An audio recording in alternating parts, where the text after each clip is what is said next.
दोस्तों हम फिर से लेकर आ चुके हैं आप लोगों के लिए सुबह की सभी ताजा और बड़ी खबरें। फटाफट अंदाज में एक एक कर बताएंगे आपको आज देश और दुनिया से क्या बड़ी खबरें निकलकर सामने आ रही हैं। लेकिन उससे पहले दोस्तों एक नजर डालेंगे सुर्खियों पर। प्रधानमंत्री नरेंद्र मोदी के ऊपर गर्जा असदुद्दीन ओवैसी, बोले बीजेपी के नेताओं को दे रही है भारतीय जनता पार्टी बढ़ावा, नहीं मिलेगी इन्हें सजा। इसके बारे में बताएंगे। प्रवेश वर्मा को लेकर जमकर ओवैसी भड़क रहा है 2 दिन से। वहीं पर अगली बड़ी खबर में हम आपको बताएंगे दोस्तों, मुलायम सिंह यादव को याद कर कर रो पड़े आजम खान, बोले फिलहाल बहुत गहरा रिश्ता था मुलायम सिंह यादव के साथ। वहीं पर अगली बड़ी खबर में हम आपको बताएंगे दोस्तों, उद्धव ठाकरे बोले अपने नए चिन्ह पर भी जो है हमें है गर्व, नई पार्टी पर, इसके बारे में भी बताएंगे। वहीं पर भूपेश बघेल का मोदी सरकार के ऊपर बड़ा हमला, बोले देश में महंगाई, गरीबी और बेरोजगारी ने पैर पसार रखे लेकिन नरेंद्र मोदी चुपचाप। वहीं पर अगली बड़ी खबर में हम आपको बताएंगे दोस्तों, जी दरअसल आपको बता दें, तेज बारिश में भी नहीं रुके राहुल गांधी, चलते रहे, हर तरफ हो रही राहुल की जबरदस्त तारीफ। वहीं पर अगले बड़े खबर में हम आपको बताएंगे, भारत जोड़ो यात्रा ने किया मोदी सरकार की नाक में दम, 1 महीने में राहुल गांधी की छवि ने मारा उछाल, तो प्रधानमंत्री नरेंद्र मोदी को हुई टेंशन। वहीं पर जम्मू कश्मीर में मोदी सरकार के खिलाफ भयंकर विरोध, कश्मीर के लोग बोले जम्मू ट्रांसफर करो, कश्मीरी पंडितों ने खोला मोदी सरकार के खिलाफ ही मोर्चा। वहीं पर अगले बड़े खबर में हम आपको बताएंगे, नीतीश कुमार ने नेताजी को दी श्रद्धांजलि, बोले फिलहाल हमेशा यादों में जिंदा रहेंगे नेताजी, इसके बारे में भी बताएंगे। वहीं पर अगली बड़ी खबर में हम आपको बताएंगे दोस्तों, तेज बारिश में नहीं रुके राहुल गांधी, चलता रहा राहुल गांधी का काफिला, मल्लिकार्जुन खड़से ने की राहुल की तारीफ। वहीं पर कर्नाटक में जमकर गरजे राहुल गांधी, बोले फिलहाल कर्नाटक में सबसे बड़ी दोगली सरकार, भ्रष्टाचारी सरकार, इसके बारे में भी बताएंगे। तो सारी खबरें फटाफट अंदाज में देंगे, एक एक कर देंगे। फिलहाल फिर चलिए बढ़ते हैं सबसे पहली और सबसे बड़ी खबर की ओर। दरअसल दोस्तों आपको बता दें, बीजेपी के खिलाफ जमकर बरसे असदुद्दीन ओवैसी, बोले मुसलमानों के खिलाफ नफरत फैलवा रही है बीजेपी के नेता देते जानबूझकर विवादित बयान। आपको बता दें, दरअसल बीजेपी के नेता ने दोस्तों जब से विवादित बयान दिया है प्रवेश वर्मा ने, तब से असदुद्दीन ओवैसी उनको गिरफ्तारी की मांग कर रहा है। आपको बता दें, प्रवेश वर्मा को लगभग 48 घंटे हो चुके हैं ये बयान दिए हुए, लेकिन अब तक उनकी गिरफ्तारी नहीं कराई गई है। उन्होंने मुस्लिमों के खिलाफ बयान देते हुए कहा था कि अगर इन लोगों को खत्म करना है, अगर इनसे पीछा छुड़ाना है इन लोगों से, तो इन लोग को पूरी तरीके से बायकॉट करो, इन लोगों को यानी कि मुसलमानों को। इनसे ना ही सब्जी खरीदो, ना फल खरीदो, ना इनसे मीट खरीदो, इन लोगों का पूर्ण बहिष्कार करना पड़ेगा, तभी ये लोगों को सबक सिखाया जा सकता है। एक तरीके से वो नफरती बयान देते हुए नजर आए, नफरती भाषण देते हुए नजर आए, और इसके बाद सियासत तेज हो गई। जाहिर सी बात है, अगर किसी एक मुद्दे पर बात होती है तो सरकार से उस पर सवाल भी पूछा जाता है, लेकिन प्रधानमंत्री नरेंद्र मोदी इन बातों से दोस्तों पूरी तरीके से इत्तेफाक नहीं रखते। हमने पहले भी कहा है आपसे और फिर कहेंगे कि प्रधानमंत्री नरेंद्र मोदी को लेकर दोस्तों देश में एक अलग ही तरीके की चीज हो रही है। आपने भी देखा है कि फिलहाल देश में किस तरीके का माहौल है। आज जो देश की परिस्थितियां हैं, जो देश में दोस्तों चल रहा है, उसको लेकर कहीं ना कहीं प्रधानमंत्री नरेंद्र मोदी को घेर लिया ओवैसी ने। ओवैसी ने साफ कहा कि फिलहाल बीजेपी के नेता आए दिन विवादित बयान दे रहे हैं, लेकिन भारतीय जनता पार्टी उन्हें खुली छूट देती है। जाहिर सी बात है दोस्तों, अगर आप किसी को खुली छूट दे रहे हो तो वो तो इस तरीके का बयान देगा ही, और जब इस तरीके का बयान देगा तो वो खुलेआम देगा, वो डरेगा नहीं। और इसीलिए कहीं ना कहीं प्रधानमंत्री नरेंद्र मोदी पर ओवैसी ने सवाल उठा दिए हैं, और मैं समझता हूं ये सवाल बिल्कुल सही भी है, क्योंकि दोस्तों जब तक प्रधानमंत्री खुद ये नहीं समझेंगे कि देश का क्या माहौल है, तब तक देश में दोस्तों बदलती परिस्थितियां नहीं आएंगी। तो ये कहना गलत तो नहीं होगा दोस्तों कि प्रधानमंत्री नरेंद्र मोदी को एक बड़ा झटका यहां पर लगता हुआ नजर आ रहा है। चलिए बढ़ते हैं एक और अगली बिग ब्रेकिंग की तरफ। बता दोस्तों अगली जो बड़ी खबर निकल कर आ रही है, आपको बताते चले दोस्तों, भूपेश बघेल का बीजेपी के ऊपर बड़ा हमला, बोले फिलहाल राहुल गांधी की भारत जोड़ो यात्रा से डर गई है बीजेपी, राहुल लगातार बना रहे हैं नए रिकॉर्ड। आपको बता दें दोस्तों, राहुल गांधी का सपोर्ट करते हुए भूपेश बघेल बोले देश में नफरत, बेरोजगारी और महंगाई बढ़ती चली जा रही है और इसके लिए राहुल गांधी ही जरूरी थे। भूपेश बघेल ने कहा कि राहुल गांधी बहुत अच्छा काम कर रहा है। सबसे बड़ी बात यह है दोस्तों कि राहुल गांधी को लोग काफी पसंद कर रहे हैं। इससे पहले भी हमने आपको बताया है कि राहुल गांधी की भारत जोड़ो यात्रा से कई लोग प्रभावित हुए हैं। आपको बता दें, भूपेश बघेल ने बोला कि भारतीय जनता पार्टी ने अब तक 14 के बाद से देश में नफरत फैलाई।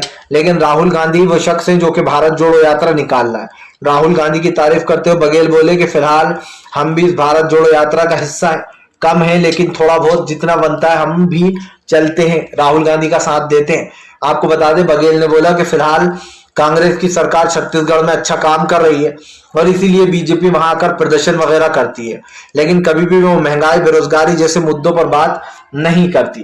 जाहिर सी बात है दोस्तों, अगर महंगाई बेरोजगारी जैसे मुद्दे मेन होंगे तो सरकार को उन मुद्दों पर काम भी करना चाहिए, लेकिन सरकार इस मुद्दे पर बात ही नहीं करती है। अब जब किसी मुद्दे पर दोस्तों बात ही नहीं होगी तो ये आप भी समझ सकते हैं कि फिलहाल सरकार कितनी ज्यादा जो है यहाँ पर मीन हो चुकी है। आज देश की परिस्थितियां काफी अलग है, देश का माहौल अलग है, लेकिन सरकार को दोस्तों उस चीजों में समझ नहीं आ रहा है। आप खुद भी समझ सकते हैं कि फिलहाल सरकार की नीतियां कितनी खतरनाक हो चुकी हैं। इस वक्त देश में बेरोजगारी और चरम सीमा पर बढ़ चुकी है और इस बेरोजगारी से दोस्तों निकलने के लिए काफी चीजों का सामना करना पड़ता है। चलिए बढ़ते हैं एक और अगली बिग ब्रेकिंग की तरफ। बता दोस्तों अगली जो बड़ी खबर निकल कर आ रही है, उद्धव ठाकरे का बीजेपी के ऊपर बड़ा हमला। बोले फिलहाल हम अपने नए चिन्ह से काफी खुश, पहले भी हमारे मशाल से बहुत पुराना रिश्ता रहा है हमारा। आपको बता दें दोस्तों, इन दिनों उद्धव ठाकरे को एक नया चुनाव चिन्ह दे दिया गया है और वो है मशाल। जी हाँ, तीर का निशान उनसे भी छीन लिया गया है और जो है एकनाथ शिंदे को भी नहीं दिया गया है। आपको बताता चलूं कि मोदी सरकार के ऊपर जमकर गरजते हुए नजर आए हैं यहाँ पर उद्धव ठाकरे। उद्धव ठाकरे ने कहा कि हमारा मशाल से बहुत पुराना रिश्ता रहा है और सिर्फ चिन्ह बदल जाने से पार्टी की पहचान नहीं बदल जाती। ठाकरे ने कहा कि फिलहाल लोग जानते हैं कि शिवसेना हिंदुत्व के लिए जीती और हिंदुत्व के लिए काम भी करती है, हमें किसी को अपना हिंदुत्व साबित करने की जरूरत नहीं है। उद्धव ने कहा कि 40 सिर वाला रावण आ गया है जिसको जनता जवाब देगी।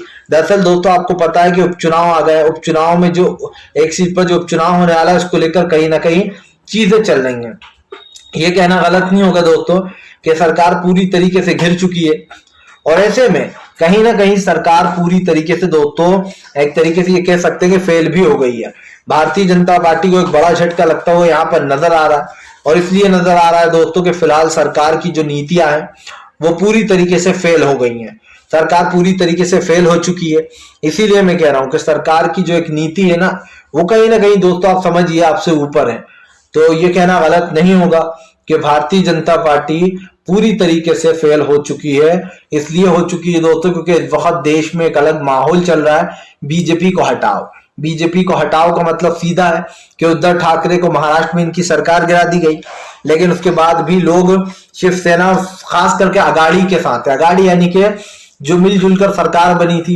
आपने देखा अब की बार जो अभी पंचायत चुनाव हुए उसमें भी अगाड़ी ने ही जो यहाँ पर पूरी बाजी मार ली और ये साफ हो जाता है कि फिलहाल सरकार की नीतियों के खिलाफ दोस्तों उद्धव ठाकरे हो, कांग्रेस हो या फिर एनसीपी हो, हर कोई महाराष्ट्र में लड़ने को तैयार है। सिंपल सी बात यह कि बीजेपी ने बेईमानी से एकनाथ शिंदे के बलबूते पर वहां पर सरकार तो बना ली, लेकिन दोस्तों जनता के मन में अभी भी वही सरकार चल रही है। इसीलिए पंचायत चुनाव में बीजेपी की करारी हार हुई।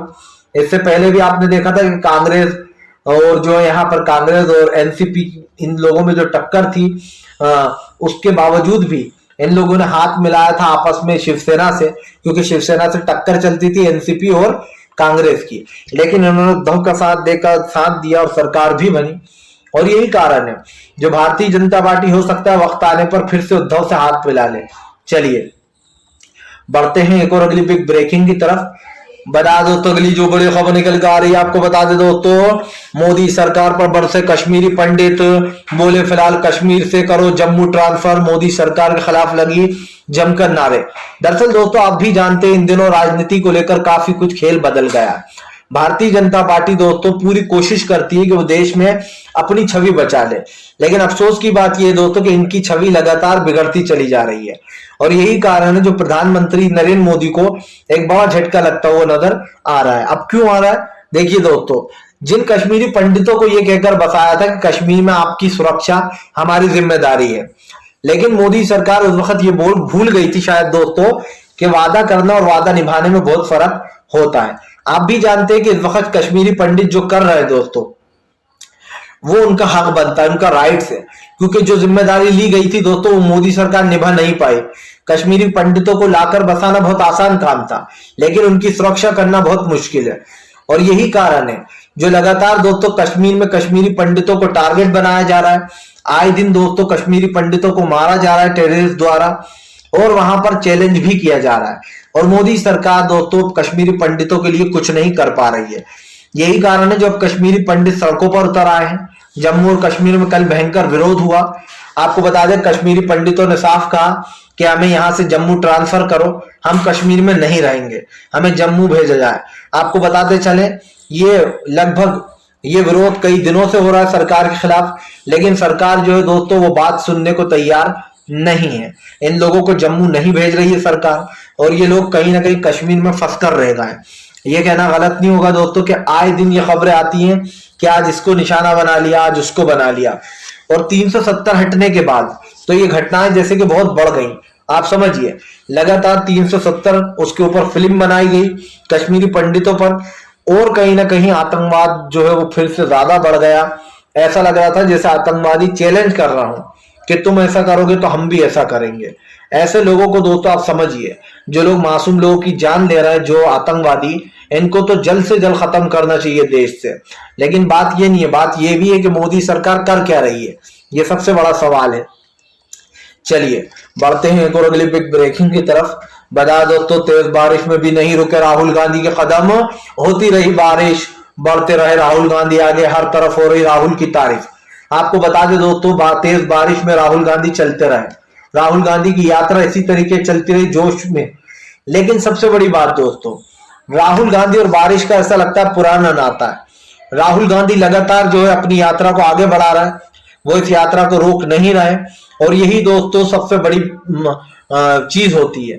राहुल गांधी जो लक्ष्य लेकर निकले, जो चीज लेकर वो दोस्तों यहां से निकले थे कि मैं पूरी भारत जोड़ो यात्रा कंप्लीट कर आऊंगा, उस लक्ष्य पर वो अभी भी टिके हुए हैं। राहुल गांधी को लोग दोस्तों काफी पसंद करते हैं। सबसे बड़ी बात यह है कि जो जिस तरीके से वो राजनीति करते हैं, या फिर जिस तरीके से उन्होंने अभी तक राजनीति की है, ये बिल्कुल उसके विपरीत है। आप देखिए ऐसा लग रहा है जैसे राहुल गांधी का एक नया जन्म हुआ है। बीजेपी ने बहुत कोशिश की, अभी हाल ही में राहुल गांधी ने अपने इंटरव्यू में कहा था कि मोदी सरकार ने मुझे बदनाम करने के लिए, मेरी राजनीति को गलत साबित करने के लिए मीडिया में करोड़ों रुपए झोंक दिए, एडवर्टाइज में करोड़ों रुपए झोंक दिए, लेकिन वो लोग मुझे बदनाम करते रहे, लेकिन असली में मेरी छवि ऐसी नहीं है। आपको बताता चलूं काफी कुछ जो यहाँ पर बोला उन्होंने, और काफी चीजें भी बोली।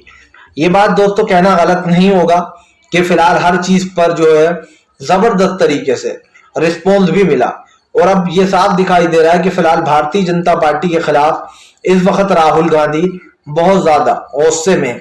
और ये आप अच्छे से जानते होंगे दोस्तों कि फिलहाल देश की जो परिस्थितियां हैं, देश की जो नीतियां हैं वो कैसी हैं, और आप किस चीज से जो है कहीं ना कहीं इस चीज से वो रख रहा हो। तो दोस्तों आज जो देश की परिस्थिति या फिर जो देश में चल रहा है वो आपके सामने है। मैंने पहले भी कहा है, फिर कहूंगा कि राहुल गांधी चाहे बारिश हो या आंधी रुकने को तैयार नहीं है, इसलिए उनकी हर तरफ तारीफ हो रही है। राहुल गांधी की जो भारत जोड़ो यात्रा है उसका मोटिव यही है दोस्तों कि वो कन्याकुमारी से रियल में कश्मीर तक ही जाएगी, और इसमें कोई वो नहीं होगा कि फिलहाल 150 दिन की यात्रा बताई जा रही है। तो अब तक राहुल गांधी की 32 से 33 दिन पूरे हो चुके हैं, आज 34 दिन हो चुके हैं। तो ये कहना गलत नहीं होगा कि राहुल गांधी लगातार आगे बढ़ रहा है, और आगे बढ़ने का कारण यही है कि राहुल को हौसला मिल रहा है। जो जन सैलाब देखने को मिल रहा है वो अपने आप में एक बड़ी कहानी जो है बयां करता है। चलिए बढ़ते हैं एक और अगली बिग ब्रेकिंग की तरफ। बता दोस्तों अगली जो बड़ी खबर निकल कर आ रही है, मल्लिकार्जुन खड़से पहुंचे दोस्तों अध्यक्ष चुनाव का प्रचार करने, बोले 50 साल से कम के लोगों को दूंगा आधे से ज्यादा पद। जी हाँ, आपको बता दूं दोस्तों मल्लिकार्जुन खड़से ने बीजेपी के ऊपर हमला बोल दिया। मल्लिकार्जुन खड़से का कहना है कि अगर मैं अध्यक्ष बनता हूं तो फिलहाल अगर अध्यक्ष बन गया तो 50 साल से कम के जो लोग हैं उनको दोस्तों पार्टी में आधे पद दूंगा। आधे यानी कि पूरे पार्टी के जितने पद होंगे उसमें से आधे 50 साल से कम के लोगों को मिलेंगे। बेसिकली एक तरीके से दोस्तों मल्लिकार्जुन खड़से ने यह बता दिया है कि उनकी अध्यक्षता में सही फैसला लिया जाएगा, और सही फैसला लेते दोस्तों के सही फैसला लेते समय कहीं ना कहीं मल्लिकार्जुन खड़से की ये जो बात है ये पूरी तरीके से सच साबित होती हुई भी नजर आ रही है। शशि थरूर और मल्लिकार्जुन खड़से में मुकाबला भी चल रहा है। जाहिर सी बात है दोनों अध्यक्ष बनना चाहते हैं, लेकिन सपोर्ट जो मिलता हुआ नजर आ रहा है वो तो मल्लिकार्जुन खड़से ही है। क्योंकि आपने भी देखा है दोस्तों कि मल्लिकार्जुन खड़से की एक जो राजनीति का सफर रहा है वो काफी लंबा रहा है। ऐसा वैसा सफर नहीं रहा, बहुत लंबा रहा है। और इसीलिए कहीं ना कहीं मल्लिकार्जुन खड़से अपनी बात पर जो यहाँ पर बिल्कुल सही उतर रहा है। और एग्जैक्टली अगर कहा जाए तो मल्लिकार्जुन खड़से ने पूरी के पूरे लोगों को एक तरीके से जो यहाँ पर शांत कर दिया। ये कहना गलत नहीं होगा कि भारतीय जनता पार्टी को एक बड़ा झटका यहाँ पर लग रहा है। इसलिए भी लग रहा है क्योंकि मुझे जो दिखाई दे रहा है दोस्तों कि अध्यक्ष चुनने के बाद बीजेपी के पास जो एक जुमला था बना बनाया कि कांग्रेस हमेशा अपनी ही पार्टी का यानी कि गांधी परिवार का ही अध्यक्ष बनता है कांग्रेस में हमेशा, ये बाहर के लोगों को चांस नहीं देते। अब बीजेपी इससे बौखलाई भी है, तो अब बीजेपी ने नया जुमला शुरू कर दिया है कि कांग्रेस का जो अध्यक्ष होगा वो तो कठपुतली होगा। जबकि दोस्तों कठपुतली तो जेपी नड्डा को कहा जाता है कि वो गृह मंत्री अमित शाह और नरेंद्र मोदी के हाथ की कठपुतली है जेपी नड्डा। क्योंकि माना जाता है दोस्तों बीजेपी में जितने भी बड़े फैसले लिए जाते हैं वो गृह मंत्री अमित शाह और प्रधानमंत्री नरेंद्र मोदी की इजाजत से ही लिए जाते हैं। तो ये कहना गलत नहीं होगा दोस्तों कि फिलहाल सरकार की जो नीतियां हैं, सरकार जिस तरीके से देख रही है, सोच रही है, उसको लेकर कहीं ना कहीं वो पूरी तरीके से घिर चुकी है। आज हमारे देश का दोस्तों माहौल अलग हो चुका है। प्रधानमंत्री हो या फिर दोस्तों दूसरी चीजें, उस चीज को लेकर कहीं ना कहीं सरकार की नीतियां साफ दिखाई दे रही हैं। आज भी दोस्तों देश में एक अलग तरीके का माहौल है। प्रधानमंत्री नरेंद्र मोदी ने जो चीजें कही हैं, जो करी हैं, वो भी सामने दिखाई दे रही हैं। तो ये कहना गलत नहीं होगा कि प्रधानमंत्री को एक बड़ा झटका लगता हुआ यहाँ पर नजर आ रहा है दोस्तों। और फिलहाल ये साफ हो गया है कि फिलहाल देश में इस सरकार को बदलने की दोस्तों कहीं ना कहीं होड़ चल रही है। चलिए बढ़ते हैं एक और अगली बिग ब्रेकिंग की तरफ। बता दोस्तों अगली जो बड़ी खबर निकल कर आ रही है, राहुल गांधी का केंद्र सरकार के ऊपर बड़ा हमला। कर्नाटक में सबसे बड़ी भ्रष्टाचारी सरकार। जी हाँ, दरअसल आपको बता दें दोस्तों इन दिनों राहुल गांधी कर्नाटक में, और कर्नाटक में राहुल गांधी जमकर बरसे। कर्नाटक में राहुल गांधी ने बरसते हुए कहा कि फिलहाल कर्नाटक में एक भ्रष्टाचारी सरकार चल रही है जो कि लोगों के साथ भ्रष्टाचार कर रही है। जाहिर सी बात है दोस्तों सरकार की नीतियों को लेकर आए दिन जो यहाँ पर चीजें निकलती ही रहती हैं सामने, पर अब भारतीय जनता पार्टी के ऊपर जमकर गरजते हुए नजर आए हैं यहाँ पर। जी हाँ, और जाहिर सी बात है दोस्तों अगर आप किसी एक मुद्दे को पकड़ते हो या उस पर बात करते हो तो सरकार को उसी मुद्दे पर बात करना चाहिए, लेकिन सरकार इधर उधर की बातें करती है।